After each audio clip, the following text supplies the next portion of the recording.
gimana caranya kan nih kalau jadi ketika mbak-mbak sama mas-mas nanti kembali ke Indo, kalau bisa membantu supaya ada perubahan ya dari lingkungannya mbak-mbak sama mas-mas dulu aja, dari lingkungan yang kecil kalau bisa berubah jadi yang bagus nanti kan bisa menyebar ke yang lebih besar ya kan.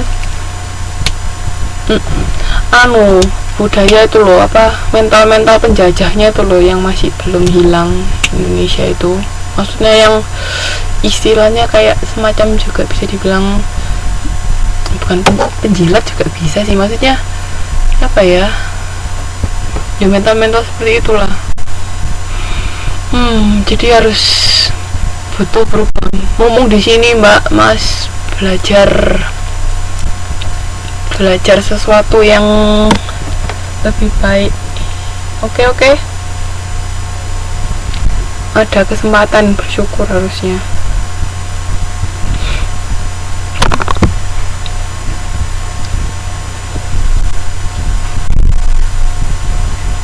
Nah ini sekarang manfaat internal marketing itu sarana efektif untuk mengembangkan keunggulan kompetitif.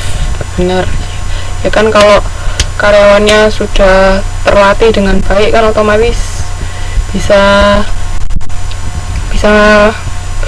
lebih unggul dari pesaing kan, terus mengurangi adanya konflik. Benar, jadi komunikasi berjalan lancar, otomatis konflik akan berkurang, terus ada memfasilitasi adanya inovasi. Jadi gimana caranya menciptakan suasana yang kondusif di dalam perusahaan, kayak mbak-mbak sama mas-mas ini kan satu kelas ya kan, gimana caranya satu sama lain saling membantu dalam hal apa, karena ini lingkupnya kita dalam hal belajar ya, saling membantu belajar.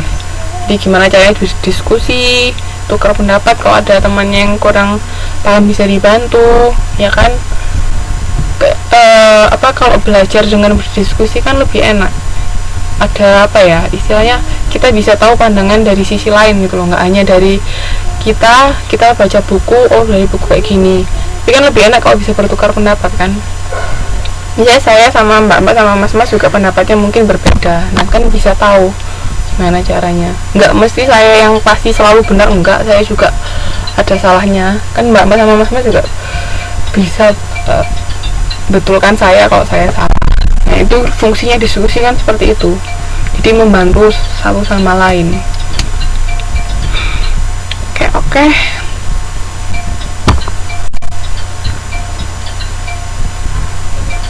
Terus ini gimana caranya memberdayakan karyawan, yaitu melalui pengawasan didasarkan pada peraturan yang sudah baku, sistem top down, struktur organisasi yang berjenjang, dan asumsi yang diketahui dengan baik.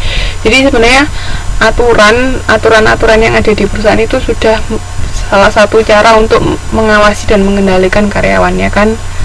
Misalnya kalau nggak tepat waktu, misalnya bisa ada potongan gaji atau bonusnya dipotong seperti itu. Nah, itu salah satu cara mengawasi.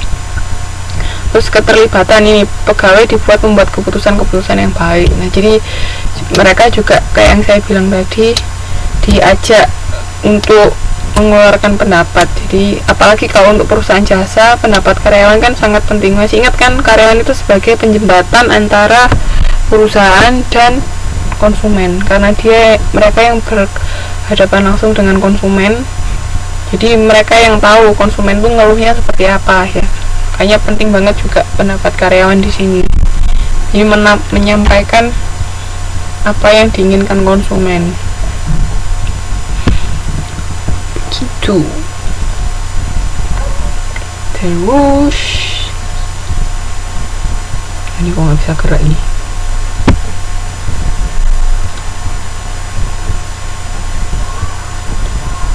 Nah, tingkat keterlibatan karyawan ini ada suggestion involvement, job involvement, sama hire involvement. Sebentar.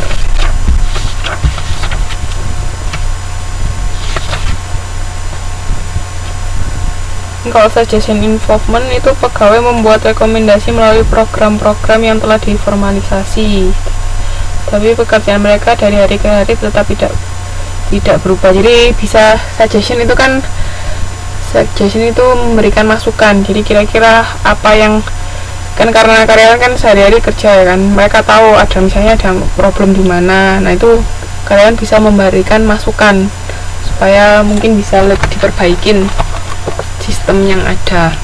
Itu suggestion. Kalau job involvement ini mempresentasikan pembukaan yang dramatis dari konten pekerjaan. Jadi pekerjaan didesain agar pegawai dapat menggunakan lebih luas keahlian yang dimilikinya. Jadi memberi kebebasan ini kepada karyawan untuk melakukan pekerjaannya. Kalau high involvement itu meningkatkan keterlibatan pegawai yang ada di tingkat kan lebih rendah di dalam keseluruhan kinerja perusahaan. Jadi misalnya yaitu tadi, kalau ada masalah mereka pendapatnya ikut didengar, itu high involvement. Jadi mereka selain mereka bebas untuk melakukan pekerjaannya, mereka juga bisa ikut andil dalam pengambilan keputusan. Itu high involvement ya.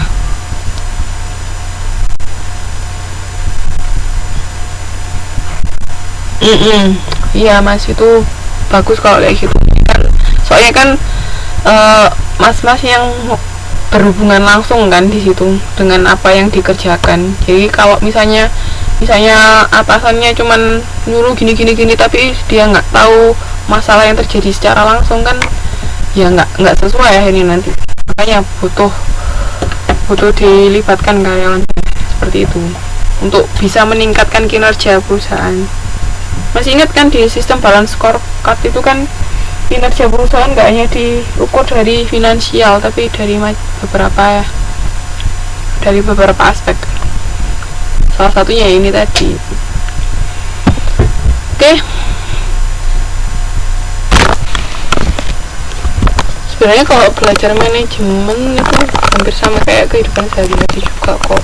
Mbak sama mas-mas kan mengalaminya sendiri sudah, cuman nggak sadar itu aja.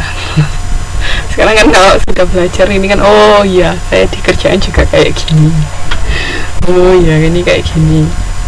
Jasa juga kayak misalnya dari sisi konsumen, intensitas pembelian, nah itu kan mbak sudah jadi pelanggan kalau berkali-kali datang. Sadar nggak kalau itu kayak gitu sebelumnya? Kadang-kadang kita nggak sadar hal seperti itu kalau nggak belajar ya kan. Terus ini proses manajemen sumber daya manusia, mendapatkan karyawan yang tepat sesuai dengan pekerjaannya, kayak sudah saya bilang tadi. Terus melatih karyawan secara tepat juga perlu adanya training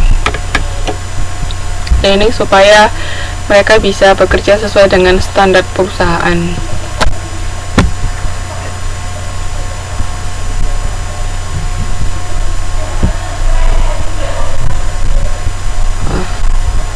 Sampai sini ada yang mau ditanyakan nggak?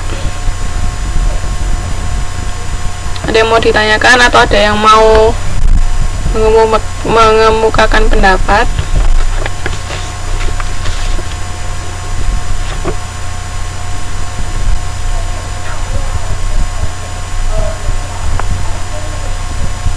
Halo, ada orang di sana?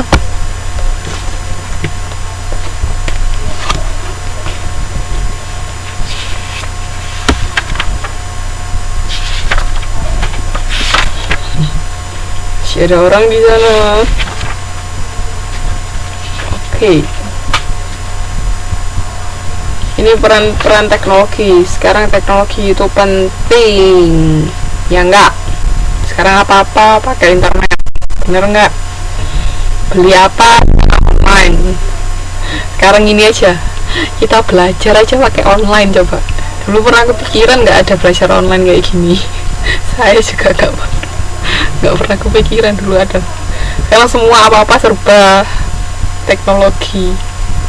Bang mau transfer tinggal klik selesai, beres.